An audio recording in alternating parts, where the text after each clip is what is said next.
ओम श्री सतनाम साखी। जय श्री कृष्ण। परम श्रद्धेय सद्गुरु स्वामी शांति प्रकाश जी महाराज के सत्संग प्रवचनों का संकलन, सत्संग वर्खा भाग 6, प्रवचन 1। गुरुदेव का अनुग्रह। सद्गुरु महाराज ने अपने प्रवचन में बताया, बड़े महाराज जी यानी परम पूज्य सद्गुरु स्वामी टेऊराम जी महाराज के जमाने में अमरापुर दरबार सिंध में कोठार की सेवा 3-3 महीने बारी बारी से संतों पर रखी जाती थी। सभी महात्मा वैरागी थे, अतः ज्यादा आडंबर भी नहीं रहता था। तो उस समय ये सेवा हमारे स्वामी चंदन राम जी को भी दी जाती थी। स्वामी चंदन राम जी की सेवा से बड़े महाराज जी सहित सारे संत प्रसन्न रहते थे, क्योंकि वे उदार दिल भी थे एवं उनकी वाणी में भी मिठास थी। अतिथि की सेवा बड़े प्रेम से किया करते थे।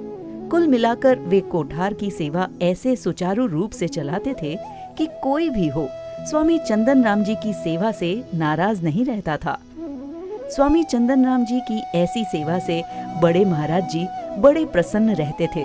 महाराज जी का स्वामी चंदन राम जी पर बड़ा अनुग्रह रहता था।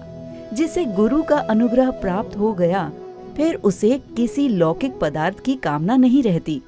अरे, गुरुदेव के अनुग्रह में ही ऐसी शक्ति रहती है, ऐसा बल रहता है, जिसे जहाँ पहुँचना हो वो वहाँ पहुँच ही जाता है। परंतु पहले गुरुदेव का अनुग्रह प्राप्त करने की कला आनी चाहिए। दरबार पर हरिराम भंडारी थे। वे भोजन बनाने की कला में निपुण थे। उनके हाथ का बनाया भोजन सभी को पसंद आता था और बोलने में भी इतने नम्र थे कि जिस समय जो वस्तु उसे कहते वे तत्काल हाजिर कर देते। स्वामी टेऊराम जी महाराज का इनके ऊपर भी बहुत प्यार रहता था। तो हरिराम भंडारी जी एक दिन महाराज जी को बड़ी विनम्र निवेदन करते हैं, हे प्रभु, ये दास आपके दरबार का सेवक है। आपने भंडारे की सेवा देखकर मुझ पर बड़ा अनुग्रह किया है। अतएव मेरी आपके चरणों में ये करबद्ध प्रार्थना है कि आप हमेशा इस दास को अपनी ही सेवा में रखें। सद्गुरु स्वामी टेऊराम जी महाराज ने कहा, भाई हरिराम, आप निश्चिंत रहें। अरे, परलोक में भी तुम हमारे साथ ही रहोगे, वहाँ भी आपको भंडारे की सेवा पर रखेंगे। तुम चिंता मत करो। देखो, संतों की कृपा क्या होती है। अरे, जो संतों का कृपा पात्र है, गुरु का स्नेह भाजन है, वो सदैव खुश रहेगा।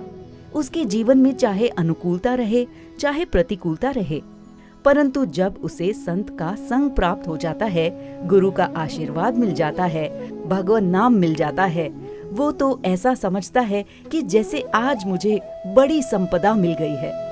आप भी कोशिश करके ऐसे महापुरुषों का संग करके अपने जीवन को कृतार्थ करें। संतों में कोई भेद नहीं है। जहाँ पर भी हो वहाँ किसी न किसी संत की सेवा करके, सत उपदेश ग्रहण करके अपने जीवन को सफल बनाना चाहिए। बोलो सतगुरुदेव भगवान की जय।